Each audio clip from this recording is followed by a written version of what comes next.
Hey guys, welcome back to my channel.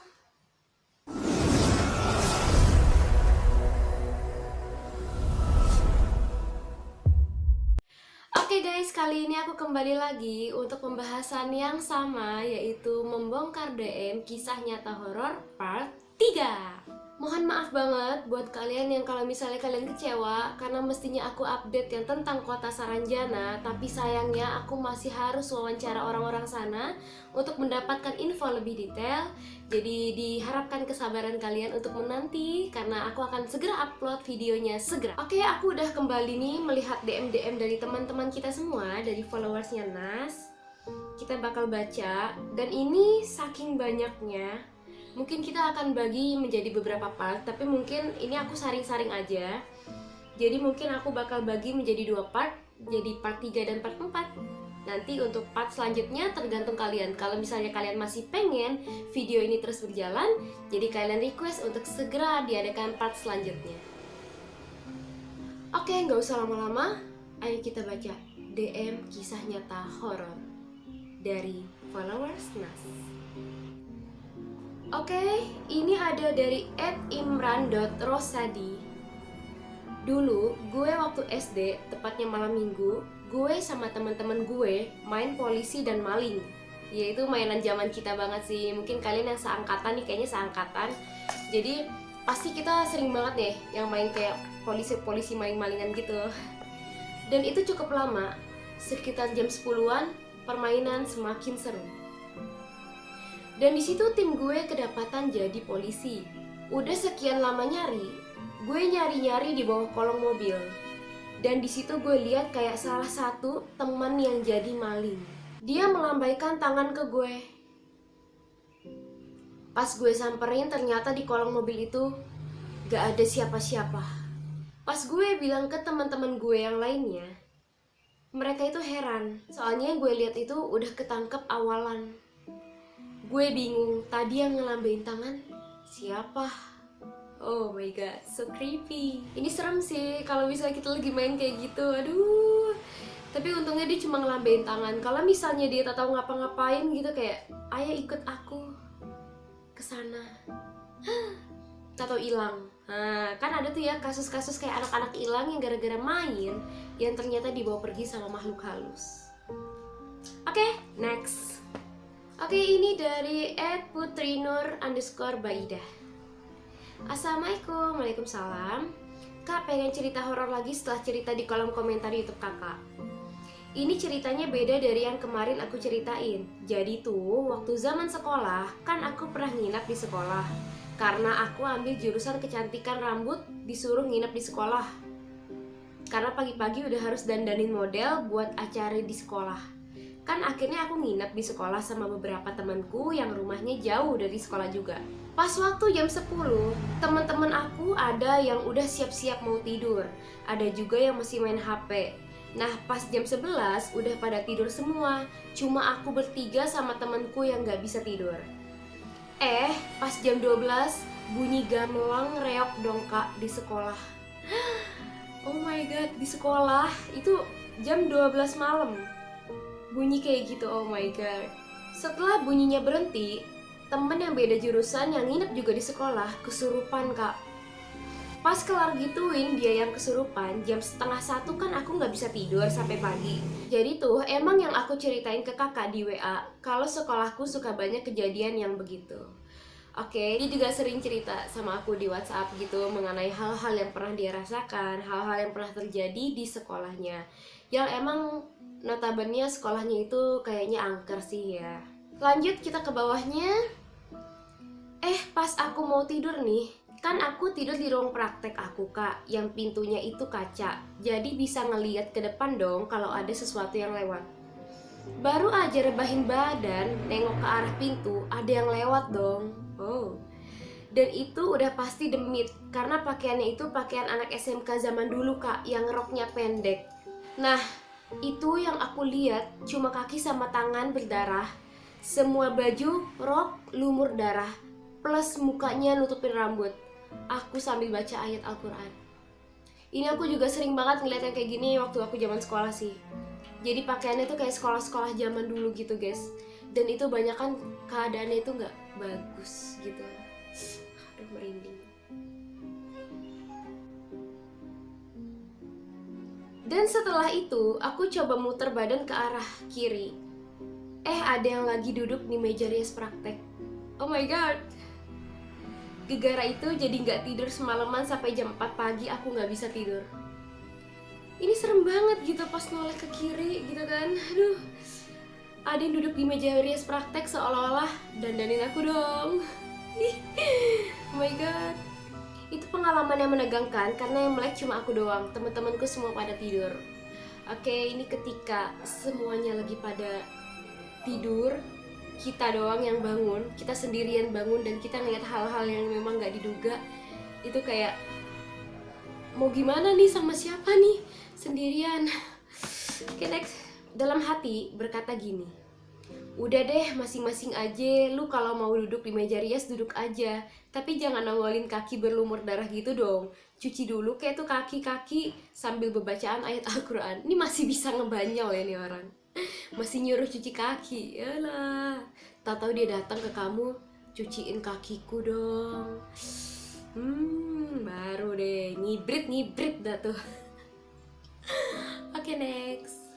Oke, aku dapat dari Bella Ahmad. Sebelum kerja suka bikin bumerang. Baru kemarin sebelum puasa sekelibat bayangan hitam lewat. Demi apapun gak pernah ngalamin hal horor. Terus malam-malam di kamar lagi mainan HP kan ya. Kalau buka IG suka lihat beranda orang tanpa sengaja. Kuntilanak gitu videonya, ketawa. Merinding dong. Terus jelang 2 menit, masa bunyi kuntilanak di kamar. Gila, auto nyetel murotal sumpah. Oh my god. Jadi dia ini salah satu orang yang aktif di sosmed ya. Jadi dia suka buka-buka beranda orang tanpa sengaja gitu kan. Dan ternyata ada yang nyetel video kuntilanak yang ketawanya serem banget kayak gitu. Dan dia tuh merinding. Terus jelang 2 menit, itu jarak yang sangat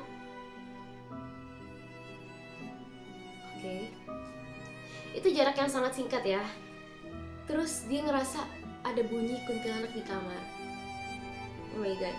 Jadi yang tadinya kita udah nyetel di HP, ting gitu kan. Ih, serem, merinding. Taruh. Terus lagi diem, tato ada yang hihihihi. Oh my god. Oke, next. Oke, ini aku dapat dari Ulfah Baeduri. Assalamualaikum. Waalaikumsalam. Aku punya pengalaman horor juga nih. Jadi aku tuh abis pulang hadiran majelis di daerah deket rumah. Aku pulang bersama teman-teman. Nah, setelah aku jalan, tiba-tiba wangi kentang rebus. Dan di situ ada teman aku bilang, katanya kalau wangi kentang rebus ada genderuwo. Bener gak sih? Dan di situ kita lari semuanya karena semuanya pada penakut. Konon katanya sih, emang ada sebagian orang-orang yang meyakini bahwa kalau misalnya ada aroma kentang rebus, itu tandanya ada sosok genderuwo di sekitar kita. Konon katanya sih memang begitu, tapi kita nggak tahu ya guys ya kebenarannya seperti apa, karena kadang sosok-sosok seperti itu nggak mesti memiliki tanda yang menyengat gitu. Kayak misalnya aromanya seperti ini, kadang nggak ada apa-apa, lagi senyap-senyup, tak tahu deng datang gitu ya. Jangan sampai nanti ibu kalian lagi masak kentang rebus, terus kalian tak tahu ada genderuwo nih bawa kentang rebus, jangan gitu ya. Oke, next. Oke, ini dari Asegaf Iveh. Jadi waktu itu Anas sama Doi, asik Doi cuy. Baru pindah ke rumah kontrakan yang emang isi rumah itu bakalan cuma kita berdua. Manten baru nih ceritanya. Manten baru guys. Nah, waktu kita baru pindah itu rumah emang angker sih. Rumah yang udah lumayan lama gak ditinggalin dan kurang terawat juga. Itu rumah desainnya masih modelan zaman old gitu. Jadi zaman lama ya, zaman tua guys. Dan bahkan lampu-lampu di rumah itu udah banyak yang putus alirannya. Nah, di situ Ana masih positive thinking. Oke, nggak akan ada masalah selagi kita nggak ganggu dan selagi ini rumah kita rawat. Padahal emang sering ngeliat ada yang lewat, ada yang kayak orang mandi di kamar mandi, Padahal posisi Ana di kamar dan si doi itu lagi di luar. Karena gak ada orang lain selain kita, berarti fix dong itu ulah mereka. Iya, jelas banget sih kalau ini. Ana sering nih ditinggal sendirian di rumah karena si doi juga harus kerja. Awalnya sih it's okay, cuma gangguan kecil yang selalu Ana pikir oke itu cuma tikus atau paling kucing ngelewat. Oh, jadi maksudnya dia tuh selalu berpikir ya, ini positive thinking gitu, kayak cuma tikus gitu kan, cuma kucing gitu. Dia nggak tahu aja ada dedemit. Sampai di satu malam di mana doi harus pergi keluar karena ada satu hal. Seperti pada kebiasaannya, si doi kalau pergi keluar itu pintu selalu dikunci dari luar. Dan dia bawa kunci rumahnya. Ini by the way, kamu megang kunci serep gak? Kalau ada apa-apa kan bahaya ya dikunciin dari luar kayak gini. Niatnya biar gak perlu bangunkan Ana kalau dia pulang kemalaman. So sweet. Bagus. Nah, pas udah sekitar jam 11 malam, suara dia datang terdengar. Ana setengah tidur nih dan bilang dalam hati, oke, dia udah pulang. Suara ngunci pintu lagi terdengar. Ana nunggu dia masuk ke kamar.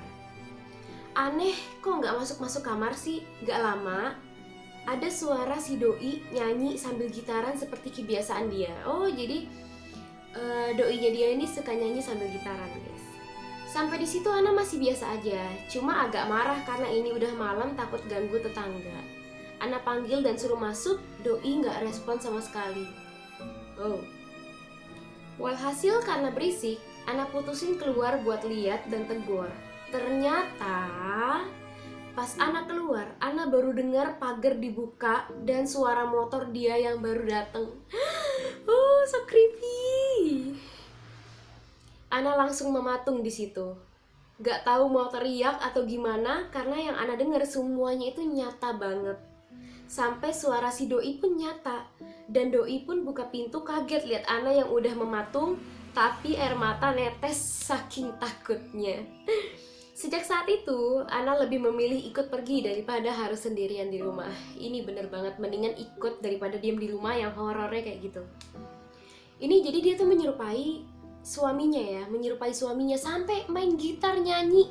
Ya ampun, hantunya juga bisa nyanyi. Oh my god, keren. Soalnya sampai suaranya bisa niru kayak gitu. Ini keren banget, hantunya keren. Tapi serem kali ya guys ya kalau misalnya kita cuma tinggal berdua di rumah sama suami, terus ada kejadian-kejadian kayak gitu. Iya, kalau suaminya pas lagi pulang, atau pas suaminya, sayang, aku dinas keluar kota dulu ya. Oh, goodbye. Oke, next. Ini ada dari Aldiah Sekarsari 23. Assalamualaikum Kanas, waalaikumsalam. Dulu aku pernah tuh waktu di sekolah, nah kan ada perpustakaan tuh. Iya sih, di mana-mana sekolah biasanya ada perpustakaan. Perpusnya itu jarang banget dibuka. Nah, waktu itu kan dibuka tuh sesekali. Aku dan teman-teman aku masuk dong kita. Di dalam itu kotor dan bau anyir. Padahal itu jarang dibukanya. Tapi kok bau anyir darah gitu. Sampai sekarang, kalau lewat perpus sekolahan itu tuh takut terus. WK. Konon katanya sekolahannya bekas kuburan. Dan dulu tuh pas bangun sekolahan yang satunya lagi tuh banyak tukang yang kerasukan. Dan di belakang sekolahannya itu kan ada kebun. Di kebun itu tuh ada 1 apa 2 kuburan gitu. Oh my god, ini masih serem banget ya. Jadi kuburannya itu masih ada ternyata guys di situ. Suka merinding deh kalau bahas yang kayak gini, gak demen. Tapi suka. Dan dulu juga pernah pas di dalam sekolah tuh kan lihat ke arah kebun di jendela. Tapi kok di ruyuk pisang tuh kayak gelap gitu. Tahu ruyuk kan? Ruyuk itu apa ya guys? Coba komen di bawah, ruyuk itu apa? Aku beneran gak tahu ruyuk itu apa. Nah, pas aku lewat mau pulang tuh, kok yang itemnya itu gak ada gitu. Heran dong di situ. Ruyuk itu apa? Terus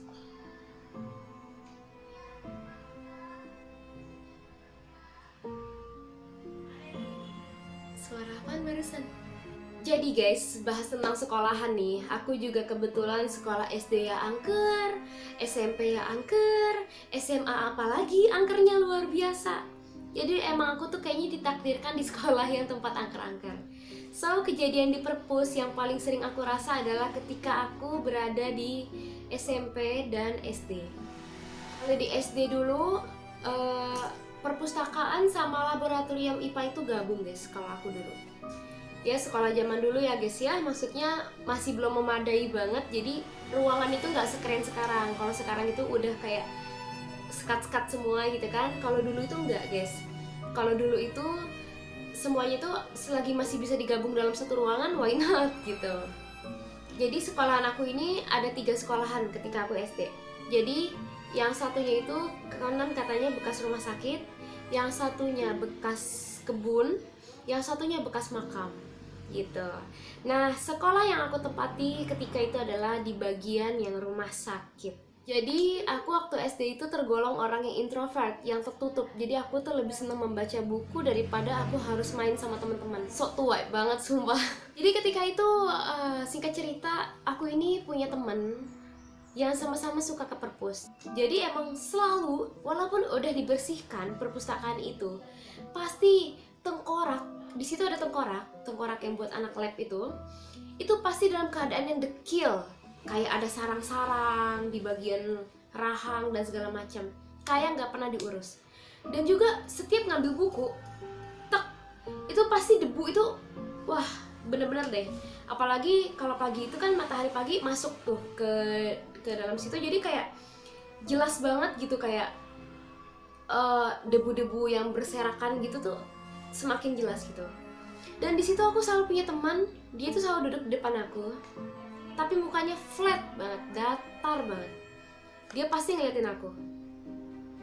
Aku ngerasa saat itu ketika aku kan nggak punya temen ya, jadi kayak aduh ini temen bener-bener best friend banget, sama-sama suka buku. Kebetulan penjaga sekolah ini indigo, jadi bukan indigo lagi sih, mungkin karena memang penjaga sekolah di situ ya, karena dia juga tinggal di situ sama keluarganya segala macam dari zaman sebelum sekolah itu dibangun. Jadi mungkin mereka daripada indigo, mereka lebih tepatnya mereka sudah memang terbiasa dengan hal-hal yang ada di sana. Sampai suatu ketika penjaga sekolah ini ngeliat aku akrab sama si Fulan tersebut, ngomong, "Neng, lain kali kalau ke perpustakaan bukunya dibawa aja keluar, jangan baca di dalam." Kenapa bapak? Ya kan, saya kan mau baca di sini. Saya lebih senang baca di sini daripada di kelas, karena di kelas tuh berisik, rame, saya nggak suka. Ya gimana ya Neng ya, di situ kan ada yang jagain, katanya gitu. Emangnya dia nggak ganggu, katanya gitu. Nggak ganggu gitu. Ya udah kalau nggak ganggu. Tapi penjaga sekolah itu tuh kayak selalu mengawasi aku. Jadi kadang dia lewat di jendela ngeliatin, dan justru menurut aku dia lebih horor daripada hantu yang lagi ngobrol sama aku, yang interaksi sama aku gitu. Dia nggak menunjukkan ada kayak kecatan gitu. Dia kayak kayak manusia pada umumnya, kayak anak-anak kecil pada umumnya yang rapi dengan seragam sekolah. Oke guys, malam ini sampai sini dulu video kita. Insya Allah besok aku bakal upload yang keempat, yang part 4. Atau mungkin kalau misalnya tentang kota Saranjana aku udah dapat semua data yang menurut aku udah cukup, aku bakal langsung share ke kalian sesegera mungkin. Jadi ditunggu, karena aku sekarang sedang melakukan wawancara oleh salah satu saksi-saksi di sana yang memang pernah tahu tentang keberadaan kota Saranjana dan pernah menyaksikan secara langsung. Semoga bisa menjadikan informasi yang lumayan nambah koleksi misterius kalian. Oke guys, kalau gitu jangan lupa juga untuk like, subscribe, dan juga share video ini ke teman-teman kalian. Karena semakin banyak yang subscribe, semakin semangat untuk aku bikin video, dan aku usahakan untuk aku update setiap hari. Oke, sampai jumpa di video selanjutnya. Bye-bye!